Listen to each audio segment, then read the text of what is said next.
A very good afternoon to you all, and welcome from me, Rukidi Kiija, to UBC Lunchtime News this Monday, the 10th day of July 2023. We're coming to you live online and on air from Broadcast House here on Nile Avenue. Now, the body of city tycoon Apollo Nyegamehi, popularly known as Aponye, has on Sunday, 9th of July 2023, arrived at his home in Luboa, Machinje, Sabagabo Division, where family, friends and relatives will paid their last tributes to him, as well as hosting it for a night vigil. Aponye lost life on Thursday night of the 6th of July 2023 in a fatal road accident along Ntungamo-Mbarara Highway.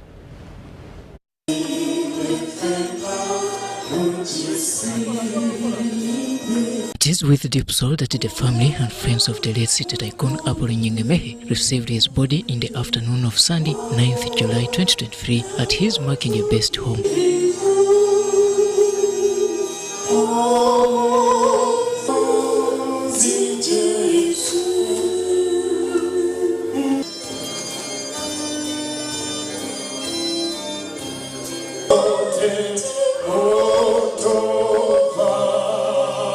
Already present at his war-based home were family members, friends and relatives. Your names are sometimes complicated to Machiga, and your faces are similar. I beg your pardon.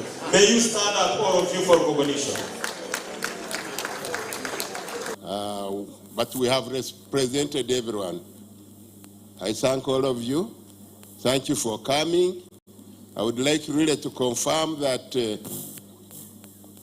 on your behalf, everybody here, the business community, it takes for Apollo to have a befitting send-off. The Deputy Speaker of Parliament, Thomas Tayebwa, has and he is still among those who have stood with the family of the late Aponye ever since the time of his demise.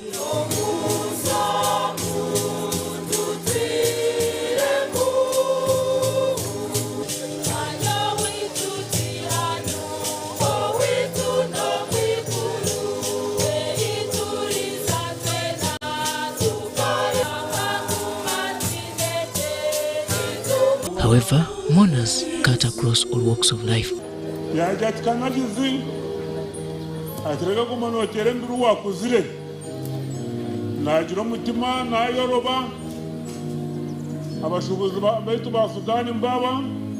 Abakozi bebona nabachumanya kuna benjao taisa tuzechoro orwamkaga banteresumu ngumze yahumara. The body of the late Aponye will now lie at his residence for a night vigil until Monday, 10th July 2023. Robert Nyango, UBC News.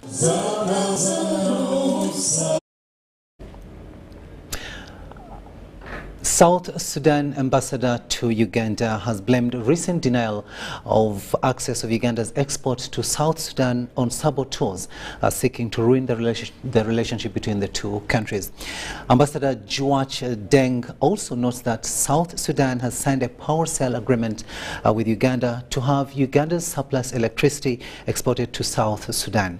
This was during celebrations to observe South Sudan independence at an event officiated by Minister for Relief, Disaster Preparedness and Refugees Engineer Hilary Onek. Let's have this. It's the 12th commemoration of the South Sudan independence. Here in Uganda, it has been held in the country's capital, Kampala.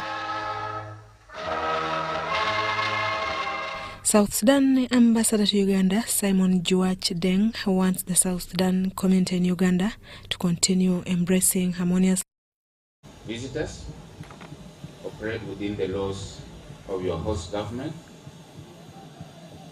so that when another South Sudanese is seen on the road, people will want to welcome them and they are not seen as troublemakers.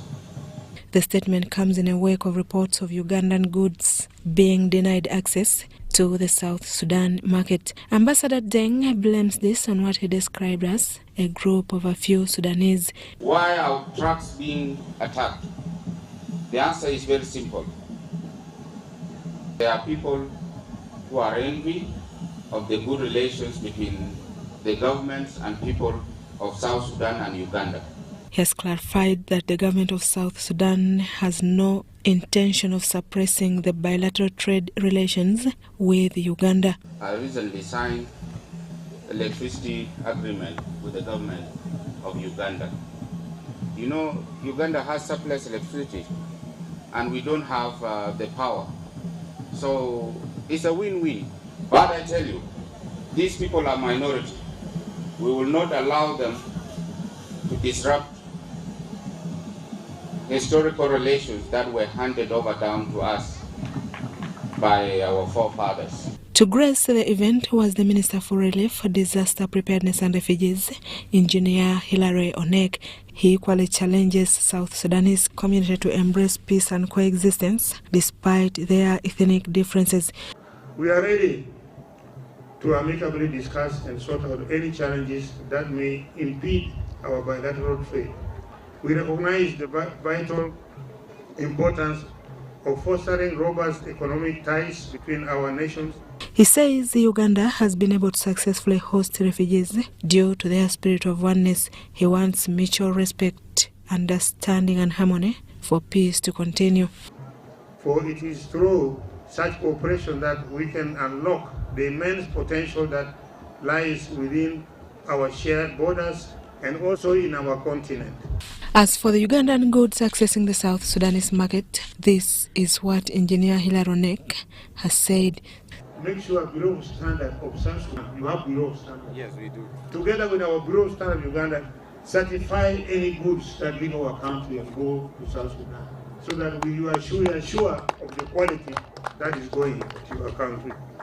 South Sudan became officially independent on 9th July 2011, seceding from South Sudan as a culmination of the 2005 agreement that ended Africa's longest-running civil war. The event was attended by the ambassadors from Korea, Libya, Nigeria, Somalia, Ethiopia, and heads of mission from Burundi and the South Sudanese community in Uganda. Susan Ong and Stephen Kayumba reporting for UBC TV. Now, President Yoweri Museveni has earmarked over 1 billion Ugandan shillings for the establishment of the presidential model farm in Bukedia district, eastern Uganda. Now, a senior private secretary to the President on Women Affairs, Judith Awichu, says the farm is expected to skill women and youth on the 7 pillars of the parish development model. We have more in this story. Women and youth from 8 sub-regions of eastern Uganda are gearing up to benefit from a presidential model farm that is being established in Bukedia district. Each year, the president, being the father for the nation, he minds a lot about Ugandans. He really wants to empower Ugandans economically. He took up the initiative, asked the women what they really wanted. Then the women said, Your Excellency, if you offered us a model farm, it will act as a training center and we shall get skills. We can also benefit. Agriculture experts from the Ministry of Agriculture, Animal Industry and Fisheries highlighted some of the enterprises that are suitable for the farm. Mainly livestock, poultry, and then on the other side, we come in with infrastructure that is supportive of the enterprises that the women group has thought to develop. Local leaders welcomed the initiative, describing it as a timely intervention of empowering vulnerable women and youth in eastern Uganda and the rest of the country. It will now help the people here to be empowered, actually add more value in their crops, particularly maize. We've been selling maize when it is raw to our neighboring city. Why not? So this is going to be an area that all of us should be able to tap in.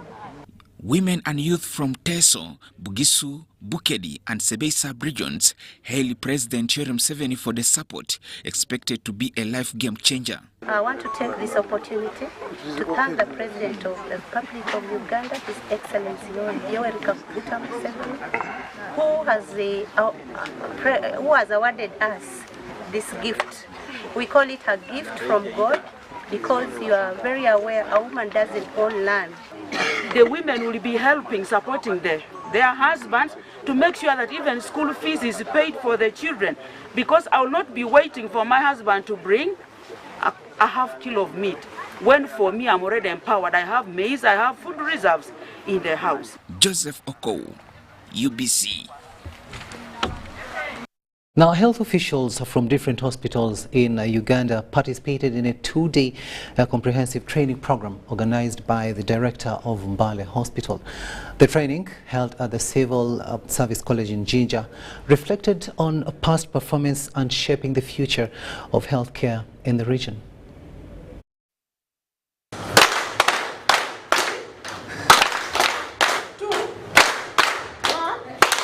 Health officials from different hospitals in Uganda participated in a two-day training held at the Civil Service College under the theme Reflecting on Performance and Shaping the Future. The training aimed to enhancing skills and knowledge of health officials to meet the evolving needs of the community was conceived by the director Mbale Hospital and held at the Civil Service College Kiija. It will enable us to team build, since we are all away from the hospital. We are sitting here having a frank discussion. We're also going to have a frank assessment of how we have performed. So where we have performed well, we shall of course recognize that, but also where we have performed poorly, we're also going to try and dissect the reasons as why we have performed poorly in those areas, and also come up with strategies to see how we can improve our performance. The program emphasized the importance of continuous learning and improvement in healthcare service delivery. The training sessions covered a wide range of topics, including the latest advancements in medical treatments, patient care techniques, healthcare management, and effective communication strategies. Because the hospital is not a market, although it has clients. If they want, let them go and have pharmacies outside there and sell their medicine. Expert facilitators, including renowned medical professionals and experienced administrators, were invited to share their insights and experiences with the participants. The director, Mbale Hospital, Dr. Stephen Obo, along with a team of senior staff members, actively participated in the training sessions. Their presence highlighted the hospital's commitment to professional development and its dedication to providing quality healthcare services to the community. As a management of the hospital, are determined to improve the performance of the hospital and to serve our population better. We recognize the areas where we may not be doing so well, and that we basically want to look at those areas and see how we can improve. We're also working on strategies that we can have to engage better with the public. For example, we want to strengthen our complaints and complaints desk. In addition to knowledge sharing, the training also emphasized the importance of teamwork, collaboration, and innovation in healthcare settings. Participants were encouraged to think critically and creatively to find solutions for the complex healthcare challenges they may encounter. The Commissioner Civil Service College, Sylvia Mugwanya, committed to supporting such training programs to improve capacity building in different ministries in Uganda. We want to thank you, one, for taking that decision, but also understanding the importance of getting your team together and rethink of where you want to go, especially when the financial year is just starting.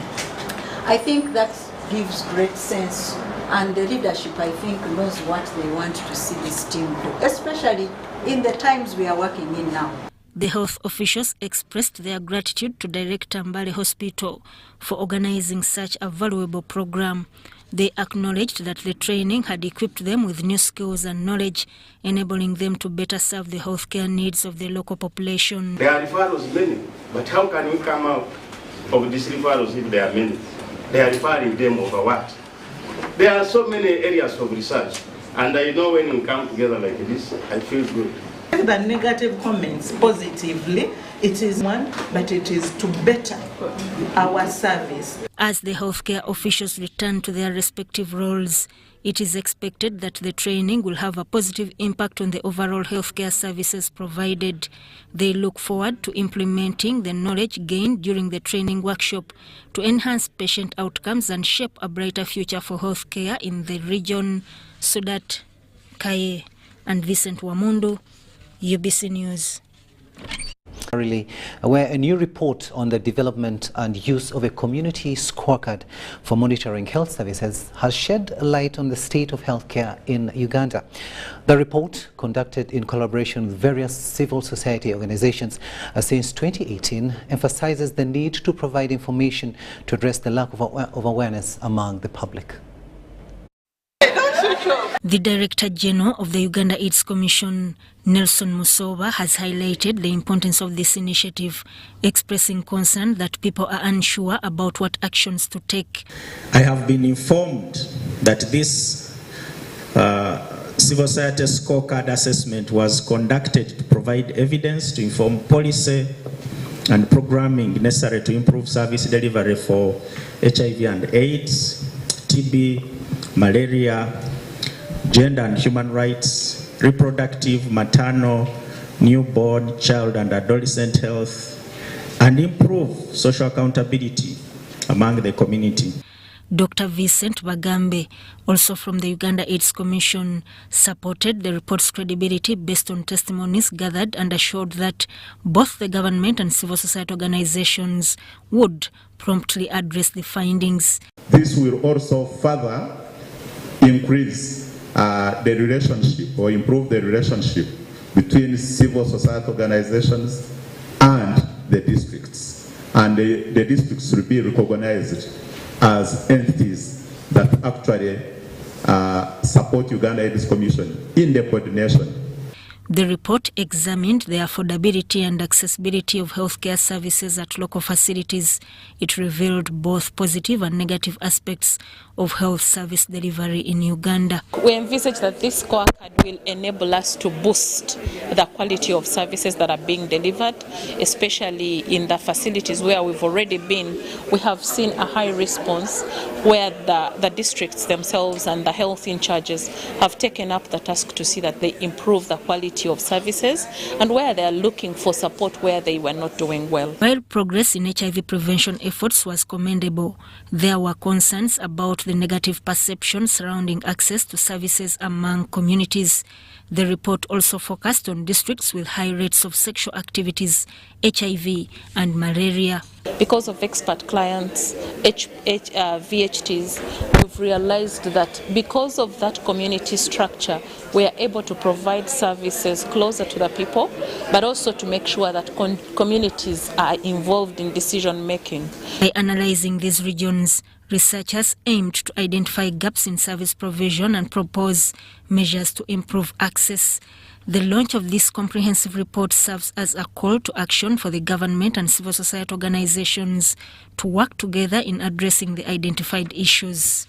It underscores the ongoing need to enhance healthcare delivery in Uganda and ensure that quality services are accessible to all. Sudat Kaye, UBC News. 18 minutes after 1 in the studios of UBC TV. We'll now take a short break, but we'll be returning with much more. Do stay with us.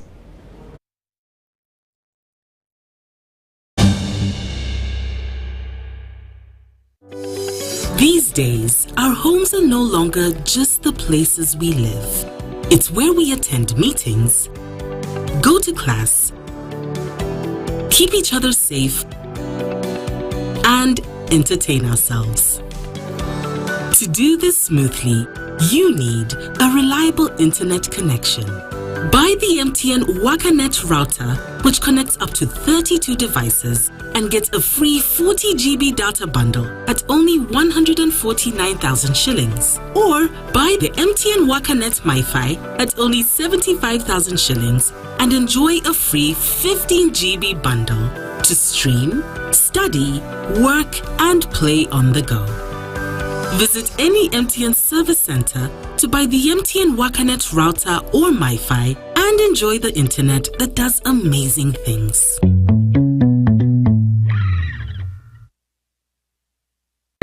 Road traffic crashes is one of the leading causes of death among young people aged 5 and 29 years. In 2022, Uganda registered 21,473 crashes, out of which 4,534 people died and 15,227 seriously injured. 22 people die every 100 crashes, and on average, we lose 12 people daily. Legacy Road Safety Initiative in partnership with KCCA, Ministry of Works and Transport, Ministry of Health, Uganda Police Force, Red Cross, Rosaku, Boda Boda Industry Uganda have organized the second Road Safety Marathon for the crash victims to help create awareness, build cohesion among stakeholders, train first responders at black spots, and support a health facility. The marathon will take place on the 23rd of July 2023, starting at 7 a.m. from Nakasero Primary School grounds. Book your kits at 25,000 from Legacy Road Safety Initiative offices located at Old Kampala Chicken House, 2nd floor, room 18, or 8th Street, Safeway, Rightway offices, Total Energies, Ovino Mall, Boda Boda Industry Uganda, or visit www.lrs-initiative.org to register. Call 0752-605-479 or 0776-598-817 or 0414-698-675. Proudly powered by Daxi Driving School and Wava Water. Run to save a limb. Juko. Yo. Check the shopping, man. What's your secret? Haven't you heard of the parish development model PDM? Yes, I did, but I thought it was just a talk. No, it is real. I and a few friends together formed a circle, accessed money from the PDM, invested in a portrait project, and now things are moving. Juko. I thought I was one of your friends. You are. But you left me behind. I didn't leave you in poverty. What you do, just visit your LC2 chairperson and your parish chief and start the process of economic transformation. Just like that. The parish development model is an initiative from the government of Uganda. Ugandans for the better. PDM, my parish, my development, my life.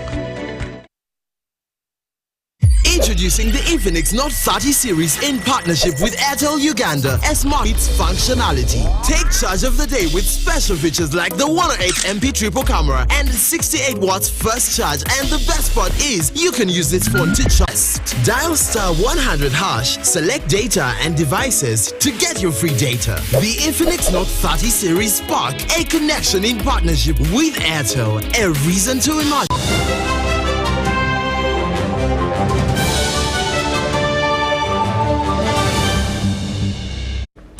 Welcome back from that break, and this is Lunchtime News here on UBC TV. A warm welcome to those of you just joining us. My name is Rukidi Kiija. Moving on now, the highly anticipated book launch of Man of Many Firsts by John Katende at Aristoc bookstore on Acacia Mall has marked a significant moment for both the author and the community. The book, a biography of John Katende, was unveiled by retired Chief Justice Bart Katurebe, who has known Katende since 1971.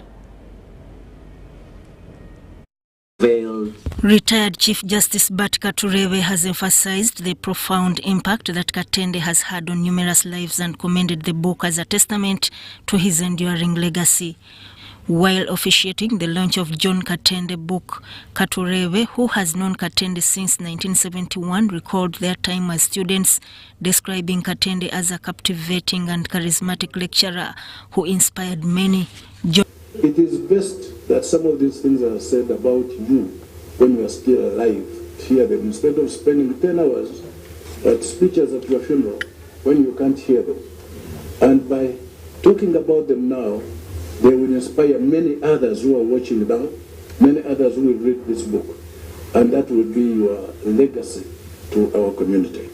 John Katende expressed appreciation to those who contributed to the book and acknowledged the support he received from the Kabaka.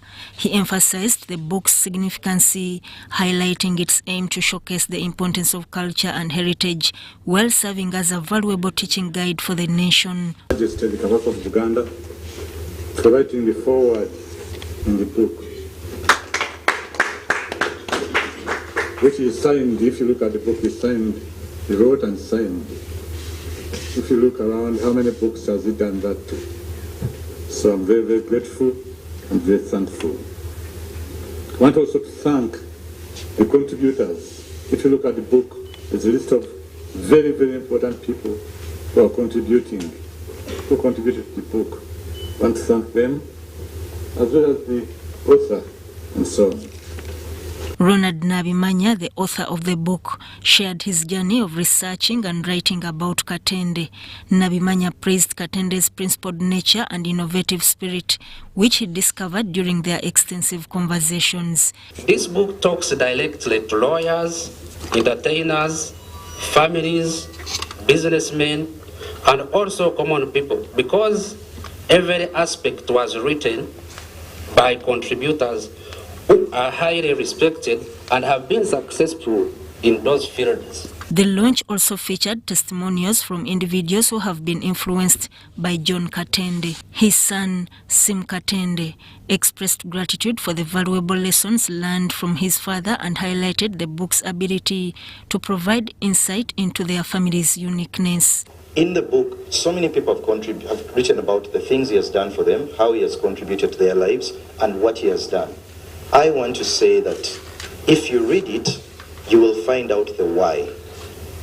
Professor Frederick Sempebwa, a long-time acquaintance of Katende, recounted significant moments they shared, including their involvement in advocating against the death penalty. So John convinced me, said, look, maybe you should visit the condemned section of Luzira and see what is going on there. So I said, fine. Reluctantly, I said, fine. And I visited, we went with Sim, with others, and I found there not murderers, but humans. And I found there people who had killed, and their victims were still walking around in Uganda. The book captures the essence of his character, showcasing his humility, dedication, and unwavering commitment to serving the community.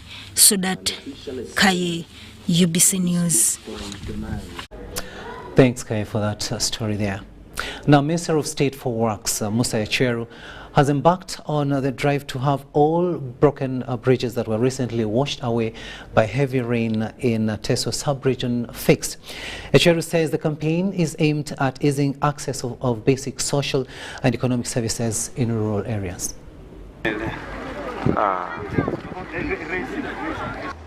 This is the second swamp we are going to work on, which really needed the lowest points needed a box culvert.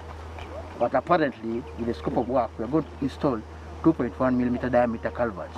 Then these other works, we are going to raise the swamp close to 400 meters, which is we're going to raise the swamp and the area so that the water will be able to flood the mainstream. The mainstream will have flooded the 2.1. The community inside here can now be able to run, get the produce that is brought from Lango, because there is also a road we're working on to connect now that the constituency of General J.J. Odongo to the constituency of the government chief whip, Honorable Amson Obua, in Alepto. A critical link also. We are going to do a bridge there. Now, once that you do that bridge, all the rice that is produced from Alepto will end up in Ogurok, in J.J. Odongo's place. All the rice, they are big rice producers. Now, these people will now go and bring that rice and take it to a Koromit, where there is little rice, but a lot of animals like goats, like cows. These characters, this side don't have cows, they don't have goats. So you can go and sell the rice there, buy the goats and take it this side. So the intention, this is not just for Marada, this is not just for beauty. We are not opening this road just to make the place beautiful. We are opening these roads to facilitate trade, to facilitate the disposing of what is going to be produced.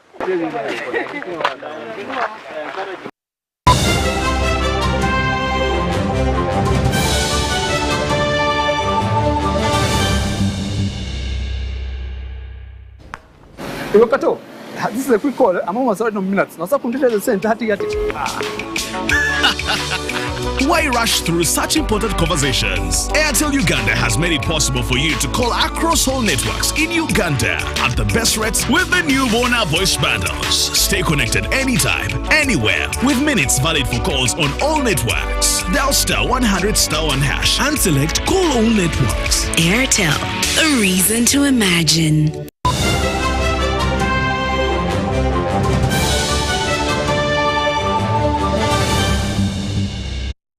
Welcome back. Let's have a look now at the latest in business. Now, with Chinese being the world's most widely spoken language and China being the leading world business hub, many nations are realigning themselves with the socialist economy for trade and business. In Uganda, the teaching of Chinese language and culture seems to be the beginning of a bright future in business between Uganda and China. Now, a team of businessmen and traders from Yiwu International Trade City under the Uganda Yiwu Chamber of Commerce are in Uganda to set up different business enterprises in partnership with China. A nation of traders and business owners from Yiwu International Trade City of China has donated assorted scholastic items to needy students of Luyanzi Institute of Technology, Bweyogerere. According to the chairman, Uganda-China Friendship Association and director, Luyanzi Institute of Technology, Engineer Ayub Soma, this gesture is part of the long-term understanding with the Chinese community. China is having the fastest growing economy in the world today. Now, with that background, any country that is still in the development stage, that is not taking advantage to align itself with this kind of economy, then it will lag behind.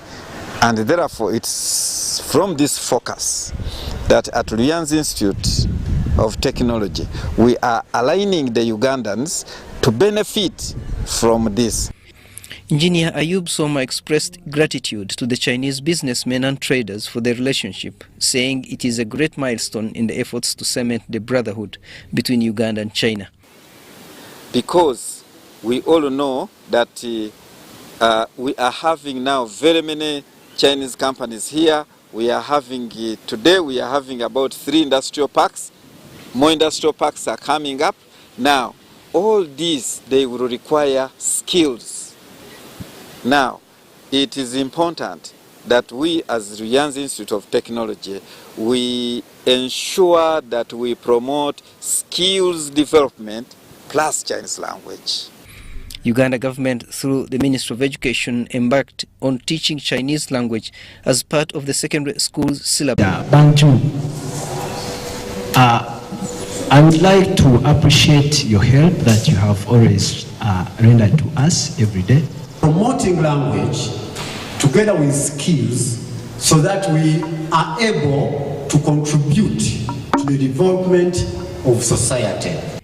The president of Uganda Yiwu Chamber of Commerce, Je Yo Ming, says the donation worth over 36 million shillings from the Chinese people is a sign of strong relationship with Uganda. 怎么说呢？这是我们义乌人的精神。我们义乌人是一个波兰鼓的 Basically, the spirit of the Yiwu people. Because when we are very young, we are educated and we are learned that we need to do things. We need to do the good things. So this is basically the Yiwu spirit. With now many Ugandans yearning to learn Chinese language and culture, no doubt that trade relationship between the sister states is going to improve. Abiona Francisco, UBC News. And that story brings us to the end of this edition of Lunchtime News here on UBC TV this Monday, the 10th day of July 2023. Thank you so much for having kept us company. My name is Rukidi Kiija, wishing you a blessed afternoon. But up next here on UBC TV is The Score. Stay tuned.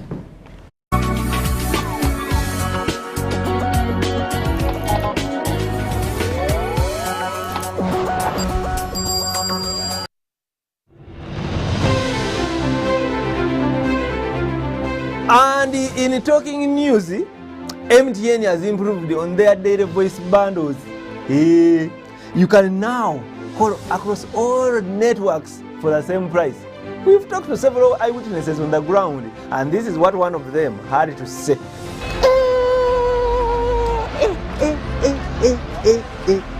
Amos, did you hear about the MTN daily voice bundles? So, to join many more other Ugandans enjoying these MTN daily voice bundles, dial *100 *21# or use the My MTN app to start enjoying. Stay tuned for more offers from MTN.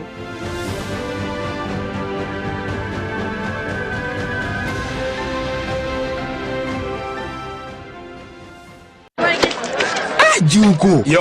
Wachikuwa. Check the shopping, man. What's your secret? Haven't you heard of the parish development model PDM? Yes, I did, but I thought it was just a talk. No, Sebatia. It is real. I and a few friends together formed a circle, accessed money from the PDM, invested in a poultry project, and now things are moving. Juko. I thought I was one of your friends. You are, but you live in poverty. What you do,